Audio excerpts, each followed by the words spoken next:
Welcome to another edition of Callan's Calling.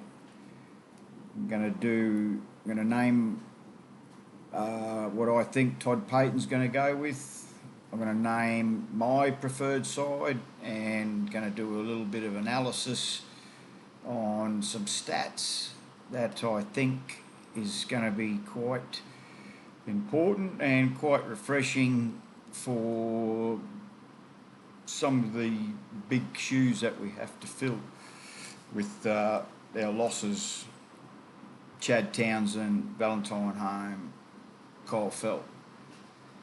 So, without further ado, shout out to my sponsors: Ink That Right Tattoo Studio in Davao City in the Philippines. Talk to my good friend and my brother Raul. He will look after you. He will give you top quality tattoos at a fraction of the price you'll pay in Australia, and you can get a holiday out of it as well. My other major sponsor is Dental Tooth Peak. They are a dentist in Davao City as well, and tell them that Callum sent you, and they've done a pretty good job at fixing up my terrible teeth. $2,500, which I got a quote in Cairns for 20k. So big difference. Anyway, let's get into it. My predicted Todd Payten side will be fullback Scotty Drinkwater. The wingers will be Braden Burns and Murray Talalungi. The centres, I'm going with Vialami Vialia and Jackson Purdue. In the halves, I think round one, Clifford would probably be my first pick if he was fit, but he's not. So I think it'll be Tom Dearden and Tom Duffy. When I say he's not fit, I'm pretty sure they're giving him a little bit more time to recover from the surgery. So Tom Dearden, Tom Duffy in the halves. In the front row, I think Todd will go with Jordan McLean and Sam McIntyre. Reece Robson in at dummy half. Our second row, we will have John Bateman, Jeremiah Nanai. At the lock, Ruben Cotter. On the bench, I think Todd will go with Jason Tamalalo, Griffin Neem, Kai O'Donnell, Harrison Edwards. My changes would be I'd start Neem. I know I get a lot of backlash with that one, but that's my opinion. I'm allowed to have it. And I would start Jason at lock. I would have Sam and Ruben on the bench, because I believe the impact that Ruben and Sam would make, and I'd be bringing these guys on around the 20th minute, and I'd probably leave both of them on for the rest of the game. I'd have Carl Lawton as my 18th man. Now, some important stats that we'll just go through. These are the top 50, and I'll give you the comparisons. So we had, for try assists, we've got Scotty Drinkwater, and he was second for 26 try assists. He had 31 line breaks, which it was also second in the competition. He had 10 tries, 56 points, 115 tackle breaks, and he had 35 offloads. Now the try assists, the guy that was in front of him was Ben Hunt for 30. Line break assists was well, for us, the closest we had after Scotty was 19 with Chad Townsend, and so line break assists was Scotty Drinkwater, like I said, 31. The man who was in front of him was James Tedesco for 31. So let's go through some other reporting, which is a lot of the guys that are gone who were leading the way. So we had post contact, we had Kyle Felt for 1,252, and To'o was the man that beat him on 1,779 for post contact meters. So Kyle Felt was 22nd. So I've gone through, I've concentrated on the top 50. So if they weren't in the top 50, I haven't written that down. So we had Kyle Felt was 22nd on the list. Behind that was Val Holmes, 1,164. We had Griffin Neame, he was 35th highest, 1,133, and this is the top 50 out of the whole comp. So, and then we had Murray Talalungi, he had 1,113 metres, and we had Jason Tamalalo on 39th out of the top 50, and he had 1,105. So tackle breaks, James Tedesco was number one. He had 162. I didn't check where Scotty Drinkwater was on tackle breaks. He had 115. Like I said, James Tedesco was 162. I've named Ponga because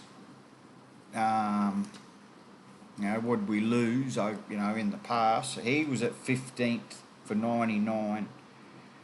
Val Holmes was 19th for 92, and Hammer was 31 at 80. That was the only ones that appeared out of the Cowboys in the top 50. Missed tackles was an interesting one, because I thought we would have led the way in all of those stats. Well, Mitch Kenny from the Panthers was the number one missed tackles for the competition last year at 127 missed tackles. Now, he didn't get a mention in how many tackles he completed, which I found quite interesting, because Harry Grant was up the top there too. He had 87 missed tackles, but he completed 935. Then for the Cowboys, the next was 63 missed tackles, which you think is quite surprising for Reece Robson, but he did complete 919. So what's that? That's 982 attempts, and he's completed 919.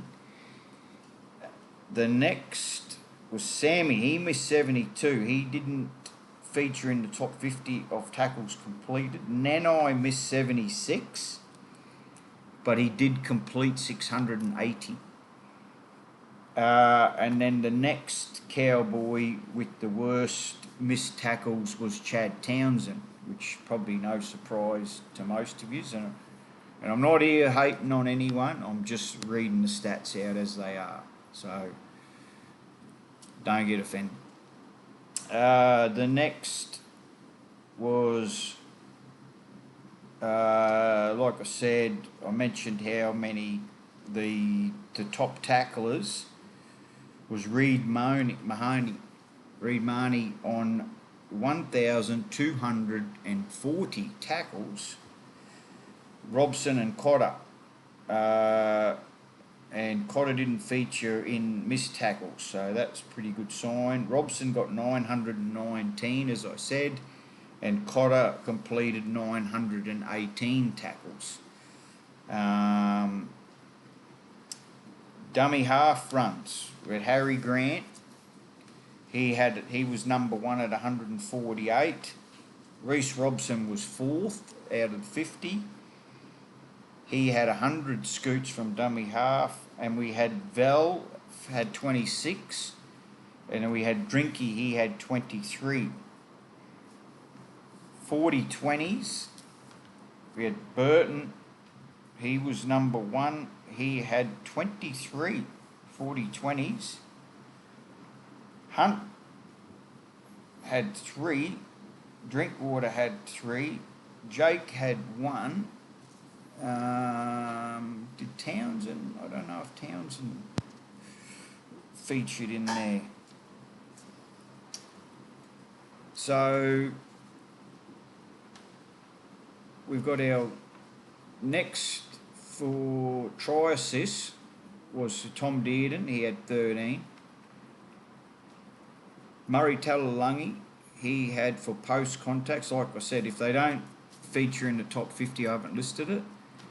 So I'm not going to go through every player and how many they did. If Murray Talalungi got 1,113 metres, he had 11 tries. Tom Dearden, 13 try assists, 77 tackle breaks. Jeremiah Nanai, 13 tries, 52 points.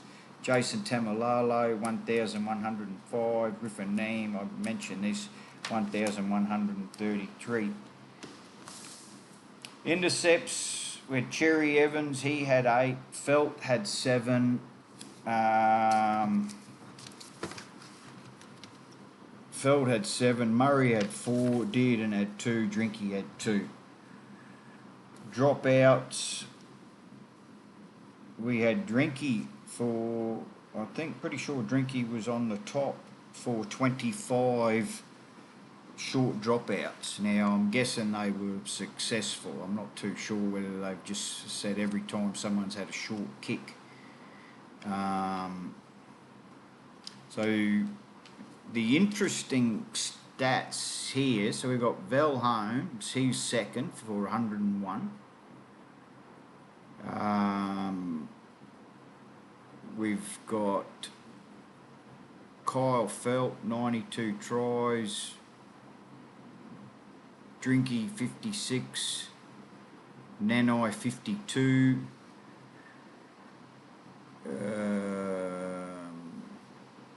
And Meany was on the top for the goals. He had 106. So, yeah, goals, try assists. Vel Holmes had 10 try assists as well. But one of the most interesting stats that I think is going to be a major asset to our side this year is our kicks. Now, I've just gone through the missed tackles. When we were bad, we were bad. But obviously we weren't that bad because we weren't the top in all the missed tackles. And like I said to you, the amount of tackles that those guys who did miss tackles missed a lot, they made a lot.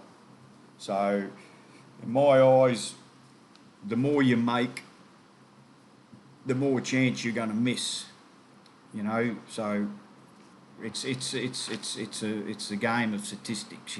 The roll of the dice. The more you try something, it's like asking a girl out. You're going to get quite a couple of no's. But in comparison with the amount they completed to the amount they missed, and I reckon these missed tackles were probably those worst games that we had. But like I said, the most interesting stat that I've looked at is the kick meters. So you got Ben Hunt was on the top for 10,888 meters gained off kicks. So he's up the top, and it didn't help the Dragons all that much. But I bet you they would have been in a lot worse a state if his kicking wasn't as good as it is. So we've got Chad Townsend. He was the next best. He was 19th on the list, but the next best Cowboy for metres gained, and that was 6,578 metres. That's all he made. Now, that's nearly half of what Ben Hunt made. Now, you're missing tackles, and you've got a terrible kicking game. Like I said, no hate for Chad. It's just this is the stats that have happened, and I'm reading them as they are. That's got to be a massive disadvantage when you're defending your line or whatever. You're trying to kick out of trouble, and then you're back on the pressure again, and then you get a bit of a run of missed tackles. You're always going to be on the back foot, So, and the other interesting stat I've got for kicking is Jake Clifford. Now, Jake Clifford was 8th. Sorry. No, it was 8 games. I'm not sure where he listed in the... but he made the top 50. Sorry, I didn't write that down. But he got 2,590 metres for 8 games. So that's extraordinary. So you've got Hunt. I think, I'm not too sure how many games he made. I should have checked that out. Chad played most of the year for a very, very low meterage. And Duffy, I haven't written any stats down about him, but what I did research on how he played in the Q Cup, he nearly led every stat for nearly everything. For try assists, for kicking metres, for 40-20s. He had a phenomenal last year. So,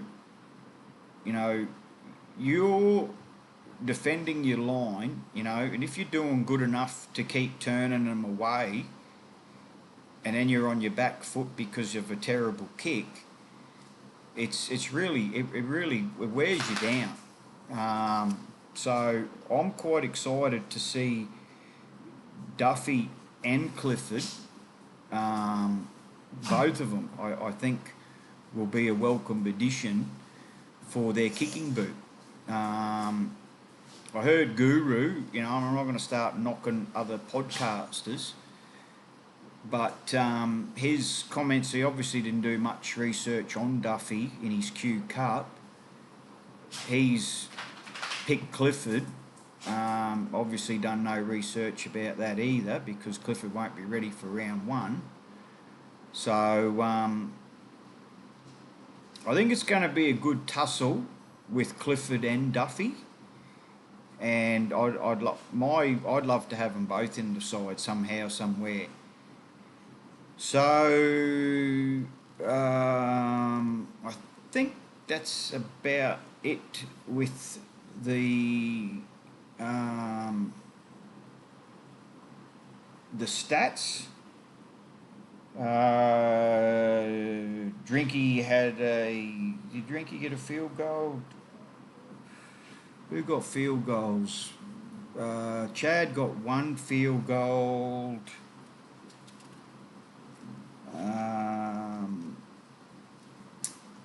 Who else? Yeah, I think.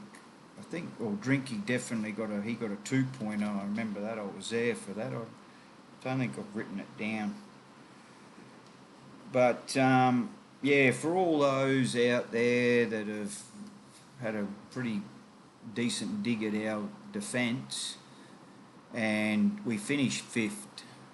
Now, I don't know how you guys go through life, but me personally, when I make errors, I put my hand up and I try to do better. Now, if you all out there, because I'm all about the Cowboys, so I'm mainly interested in what the Cowboy fans think.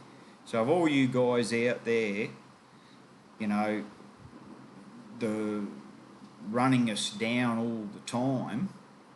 You know, Tigers are looking for fans all the time, mate. You know, so, but you know, everyone's entitled to their opinion, and if yours chooses to be a negative one, you know, there's not much I can do about that. I'm a believer. I'm positive. I travel a lot, you know, to the footy. I'm only new to this YouTube stuff. I've got to, you know, I'll be trying to create a bit more content this year. So like and subscribe, please, and follow me. I'm going to be doing podcasts with Nick from Australia. So if you're not subscribed, like Nick and his channel, watch him. He'll be doing a lot of vlogs about the games, and like I said, we're going to be doing a podcast on his channel on Wednesday nights. So tune in. Maybe do a little bit of research when you are being so negative of our team, because in comparison, like I said, we're such a terrible defence, and to finish fifth, and defence is an attitude. I've never played first grade or anything like that, but I played junior football my whole life. I played a little bit of senior football. I'm 51 years old. I've been a member of the Cowboys since 2014 because I thought, you know, how about investing in my club? So I've been a member since 2014, and thank God I did, because you'd all think I'm a bandwagon man if I become a member in 2015. But I must have known something was going to happen when I used to take my son to the football at least, you know, once or twice a year, and it's a big commitment, you know.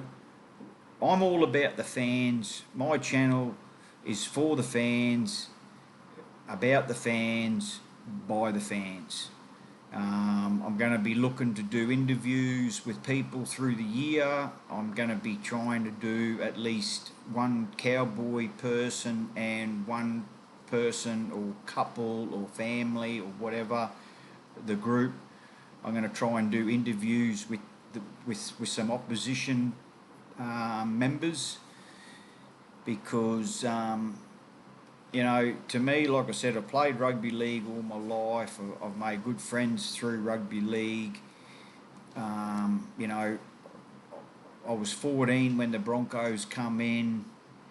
It was 95 when the Cowboys come in. How old was I then? I was about 20. So, you know, us Queenslanders, we didn't have a team. As I was a kid, I used to watch the football on the ABC. It wasn't a prime time thing. And all the games back in them days were all played at the same time. So if, you know, they were playing at Leichhardt, they were playing at Brookvale, they were playing at Belmore, they were all playing at 3:30, I think it was. You know, they'd all play at the same time. So we'd get a match of the round on a Saturday or a Sunday on ABC TV. Back then we only had 2 channels. So when a Queensland side come in to the competition, obviously, you know, we were wrapped, and you know, we had our heroes, our origin heroes in the New South Wales Cup. So it was very exciting for us. And then when the Cowboys come into the competition, you know, a lot of people say, you know, I jumped ship. Well, I did, because this is my home. This is where I'm from. I'm a North Queenslander. I love North Queensland, and I love the Cowboys because they represent where I live. And I'm really excited. I'm off to Manly, to Brookie with Nick this weekend, Saturday night, 7:30 kick. I think that's New South Wales time. So yeah, just looking forward to a great year of football, win, lose or draw. I'm going to enjoy myself. I'm going to connect with my friends. And like I said, rugby league brings people together. You know, rugby league doesn't divide people. Rugby league is for everyone, and especially for a lot of us, not so rich people, that was a sort of a game that we turned to. It was a game we played, and and it's a game that we passionate and we follow, and a lot of us, and this is why I've created this channel. Nick was an influence for me, and I just wanted to get a perspective of the fans. If you're like me, I'm travelling nearly 400 k's most weeks to Townsville. I'm jumping on a plane to fly to Sydney from Cairns. Then I'll be in Townsville. I don't think I'll be able to make the Broncos, and I'm off to Townsville again. Then I'm off to Sydney, Perth, Melbourne, and I think Sydney again. So I'm just having a bit of an argument. I know I shouldn't bother getting into this bullshit with fucking idiots on social media. It's because I'm staunch on my belief on the game as a whole, and my views on the Cowboys, and they're talking about dropping the Gillaroos, and don't get me wrong, I'm not a sexist, but all the games that I've watched of the women's rugby league, I think it's great that they're in there. When I played C grade, not many come. I didn't get paid. It was a passion thing. I wasn't good enough to make the big time, and we had a decent crowd, but it wasn't enough to generate me getting paid, or even the A graders weren't getting paid that much. So and this is what I got into. I asked this woman how many games she went to, and she basically called me a narcissist, a gaslighter, because her opinions, I just wanted to know how many games she went to, because to me, that's why I love listening to Nick and his opinions, because he goes to so many games. I just, and like I said, everyone's entitled to an opinion, but what's it based on? Are you there? Are you part of it? Because all the men's go. I haven't been, honestly, I haven't been to one women's game, and I do watch a bit of it on TV. I probably haven't watched a full 80 minutes of one of their games. Maybe the Origin was probably about the only one I've probably watched 80 minutes, and I'm not trying to run down. I'm just trying to put it into perspective that most people go to the football because of the competition that the men, they're at another level. It's much a higher level. The women have improved. Don't get me wrong. The women have improved, and it is a much better game. But the seats, the stadiums that I've seen on the TV, correct me if I'm wrong. You're going to games and you're seeing a lot more than I have. Let me know in the comments section, because I'm not an expert. This is just my opinion. This is just what I see, and that's all I can comment on. And what I see is a lot of empty seats, and most games in the NRL are fairly packed out. Unless it's a Tigers game at Leichhardt Oval.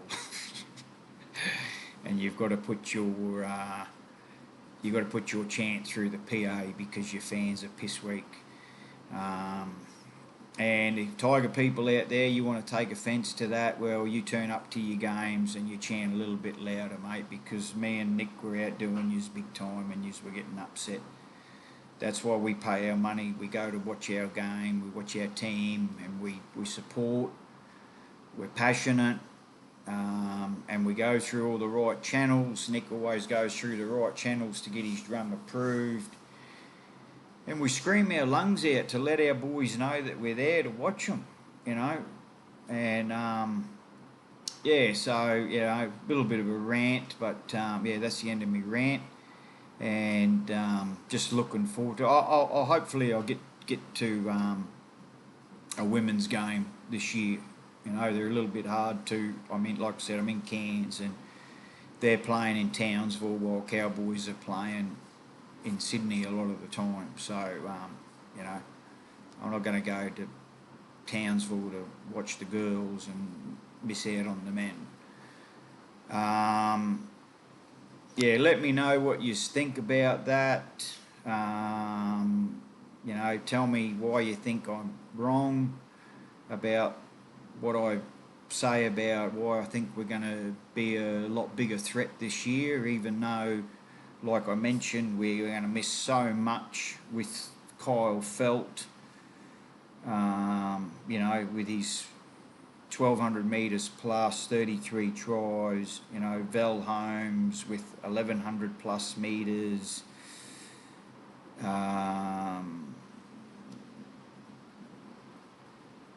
You know, a lot of points, a lot of metres, and you know, something that I didn't realise about Kyle Felt is the metres.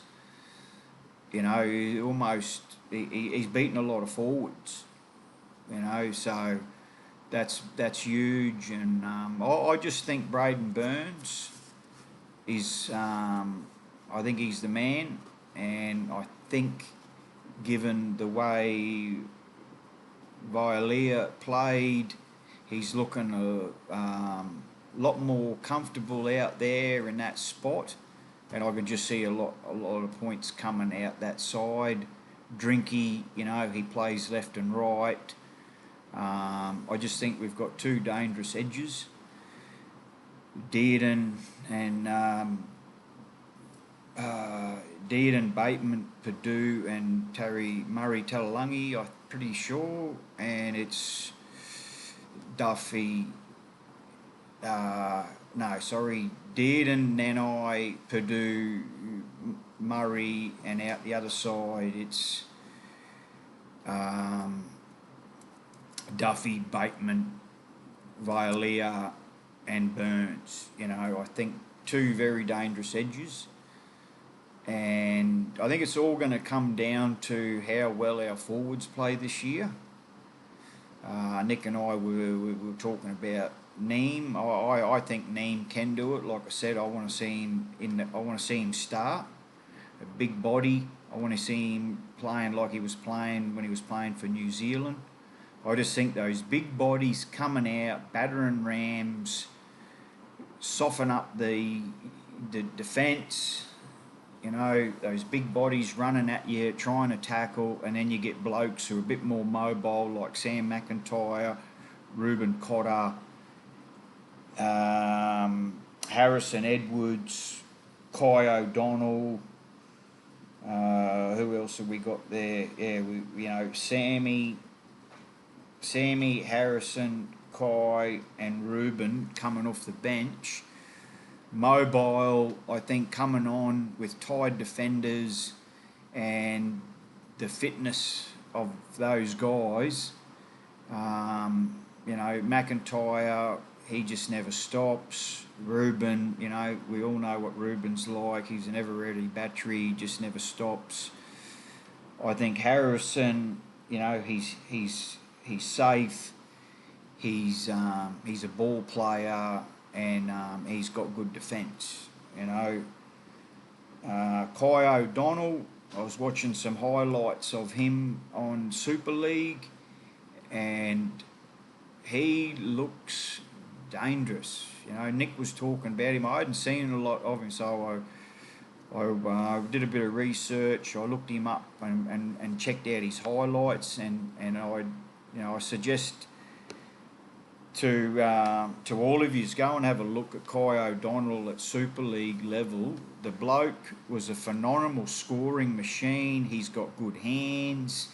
You know, he just seems to run good lines.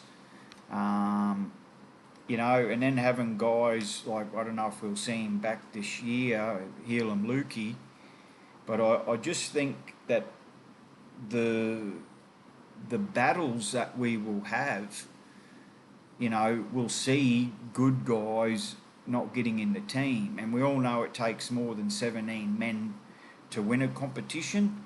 So, you know, we always lose our fair share of players around Origin.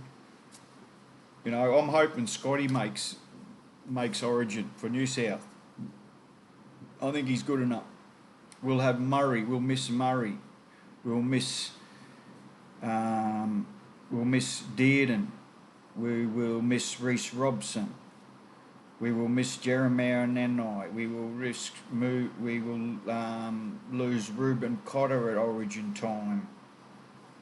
You know, Kai O'Donnell could be a bolter if he plays the way he played at Super League level. I think he'll be a bolter for Origin.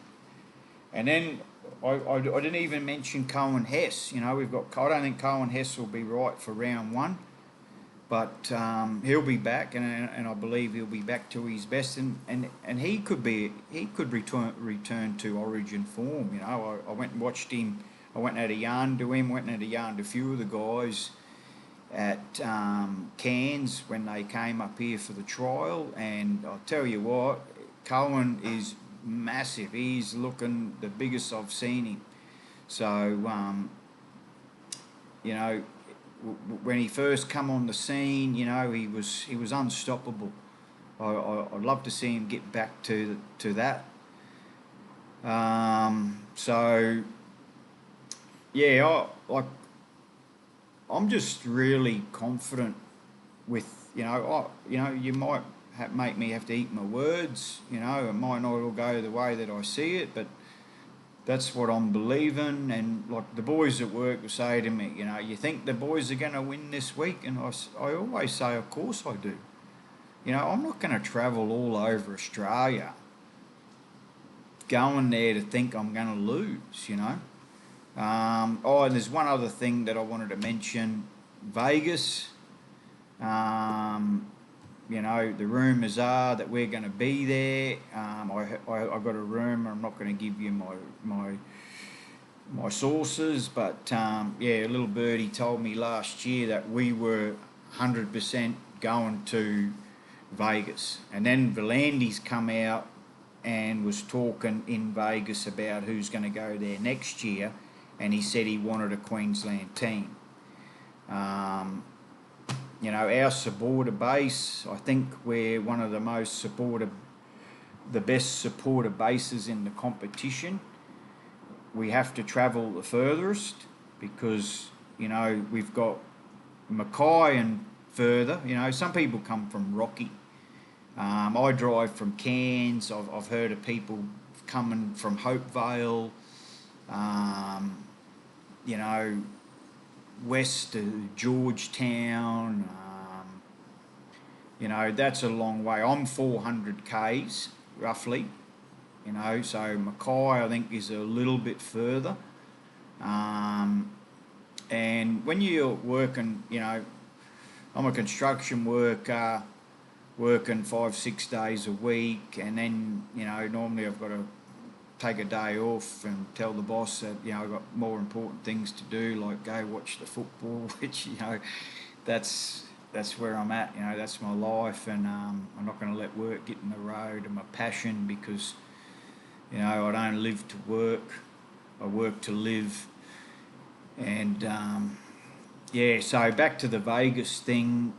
If we are going, you know, it'd be a dream come true, because you know, I'm saving me bickies, and I'm if we're going and I can get a visa, I'm going to be there, and I'd just love to go with, you know, all you guys. That would be, you know, I couldn't think of anything better to be on a plane leaving Cairns. I think we probably have to fly to Brisbane. I've seen on Webjet, you know, it's a bit early yet to book a flight, but $1,100 return from Brisbane to LA. You know, that's quite doable. That's quite doable. You know, I've seen, because I normally travel via Airbnb. You know, they should become one of my next sponsors and start putting some, you know, something in my pocket, or, you know, some prizes or something, free accommodation, yeah, something for me fans, you know, Yeah, but, I don't do this. I don't make a cent out of this. I do this because I love it. I do this because I'm passionate. I've got fuck all subscribers at the moment. So, like I said before, like and subscribe, and yeah, it'd be good to connect with all the fans, and get your opinion. Tell me what I'm doing wrong. Tell me what I'm doing right. Come up and say hello. I'm the guy with the little skinny legs with a tattoo of the Cowboys on my calf muscle that a lot of people were saying was fake on the Cowboy page. It's still there. I can't scrub it off. That was compliments of my friends in Ink That Right Studio in the Philippines. I'll give another shout out to them. And another shout out I'd like to give is to the girls and the boys at our members team. I think they do a great job. I know some people can get frustrated at times trying to get through, but yeah, one individual, Fiona, I'd like to give a shout out to, has helped me a lot. I've got 2 extra friends joining the full season ticket members this year, and they're going to be sitting right behind us. So yeah, I don't get anything out of this. I like to help people. I believe in my club, so I put my support and I put my money where my mouth is. Buy all the memorabilia, and yeah, passionate fan. So I love meeting the players. Don't get me wrong. It's always on the top of my list to go and say hi to the players, get some signatures, get a photo with the boys. But I love meeting the fans. I love making friends, and I mentioned Nick a few times. Just some of these great relationships that I get to make through this passion of rugby league and my passion for the Cowboys. So it's a great thing. It's a great feeling. Yeah, I keep saying, rugby leagues bring people together, and win, lose or draw, we should be able to go and have a Coke or a beer if that's what you like to do with anyone and everyone, and just celebrate life, celebrate the game, the great game of rugby league, and just to live in this great country and be able to do what we do. And in this part of the country, rugby league country, where we can all come together, and not mattering who the club we support, but just our love for the game, and just embrace each other. I think that's more important than any win. And so if you want to spend this year complaining about what you don't like about the team or the game or whatever, that's your loss, because I'm just going to be having a great year. I'm going to be having fun. Yes, I'm a sore loser, and I sulk, but I don't carry on, and I just sort of cry in the corner, and don't let anyone see me. But too many good things to look at, and like I said, I think Cowboys are in for a great year. I know the experts have got us low, which is always a good thing, because when they put us high, I don't know if it goes to our head or they put a mocker on us or whatever, but we just don't seem to do that well. And then Channel 9 fall in love with us, and then that fucks up our schedule, because we're a Saturday night preferred side, especially for our fans. So the more people writing us off, I'm more comfortable with that. I have Phil Gould, he was carrying on, they don't know, because of our defensive efforts. I think we were 3rd in the point scoring. We know how to score points, and one of the grand finals that I remember, you know, only because of the comparison of worst defence and best attack, was 2001 Newcastle Knights versus Parramatta Eels, and the best attacking team won. You know, it was a close game, but I think if you can outscore any team, it's you know, your defence. Like, don't get me wrong, I want our defence to be much improved, but if you can outscore the opposition, that's how you win a game. You know, and obviously you've got to stop the opposition from scoring, but if you know, like 2015, I think we lost 3 or 4 on the trot, and you know, we were the comeback kings. It didn't matter how low the deficit was.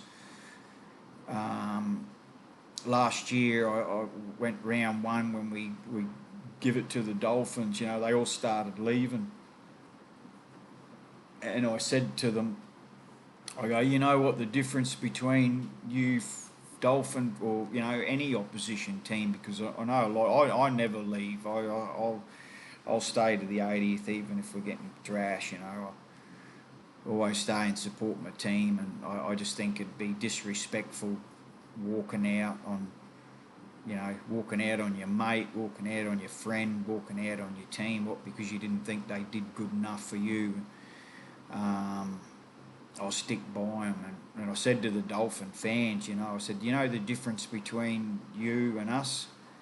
I said, we still think we can win when we're behind. And, you know, and a lot of times we have. And I just feel like an idiot driving home or on the train or the bus or whatever it is, how you get to the game, and you find out the Cowboys have come from behind and won when you walked out on them. You know, that just wouldn't wash with me in myself, you know. Yeah, that's about it for me. I think I've gone on too long, and something that I could go on and on and on about forever, because I'm, you know, very passionate about Cowboys, and like I said, about rugby league in general. So yeah, if you save up your money, let's go to Vegas. Try and get to as many home games if you can afford it, and yeah, let's go the Cowboys.